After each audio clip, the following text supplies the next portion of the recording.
After a roller coaster regular season, the ride for Duke has come to a complete stop short of the NCAA tournament after a positive COVID test knocked them out of today's ACC tournament. It's a developing story we're following here on SportsCenter. Following the Blue Devils beating Louisville last night, they were scheduled to face Florida State tonight at 6:30 Eastern in the conference quarterfinals. Instead, Florida State advances to the ACC semifinals. They'll play the winner of tonight's North Carolina-Virginia Tech game at 8:30 Eastern on ESPN.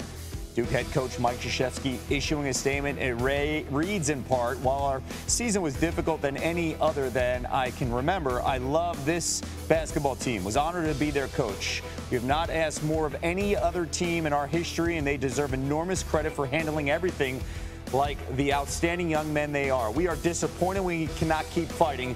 This season was a challenge for every team across the country. As we have seen over and over, this global pandemic is very cruel and is not yet over.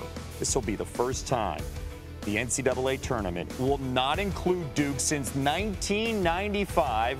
That season, Coach K left the team midway through the season with a back injury. Since then, Duke has made 24 straight NCAA tournaments. That's the third longest streak ever, behind only Kansas, whose current streak is 30 in a row, and North Carolina's 27 straight from 1975 to 2001.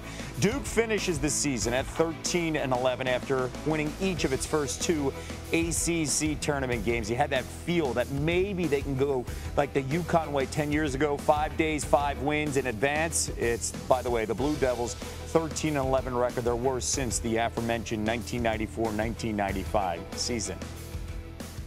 Allison Williams joining us now with much more on this developing story from Greensboro, start of the ACC tournament. Allison, how did this news and everything develop in the last 24 hours surrounding this program, especially how well they looked last night against Louisville?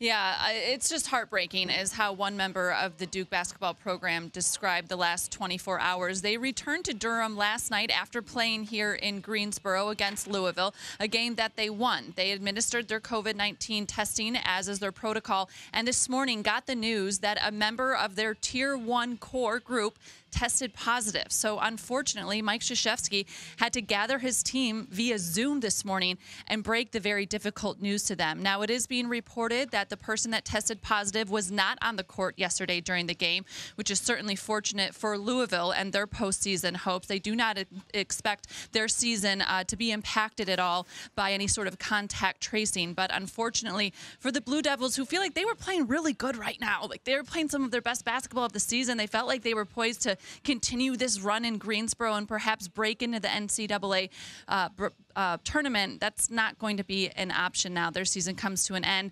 The focus is on the health of their players. I want to make that clear. That does mean that they will be in their hotel, quarantined in isolation for another 10 days now because of the contact tracing from this one positive COVID-19 test. And Kevin, it's the only positive they've had throughout the course of this entire season. They've been so diligent keeping their players in that hotel, only leaving for practices or games. And unfortunately, like Coach Krzyzewski said, you can have all the safety measures in place, but no one is immune to this virus. It's heartbreaking stuff, too. Their season comes to an end, and now they have to quarantine for 10 more days in the hotel. Allison Williams with the very latest from Greensboro as Duke, and their season is over. Thanks for watching ESPN on YouTube. For live streaming sports and premium content, subscribe to ESPN+.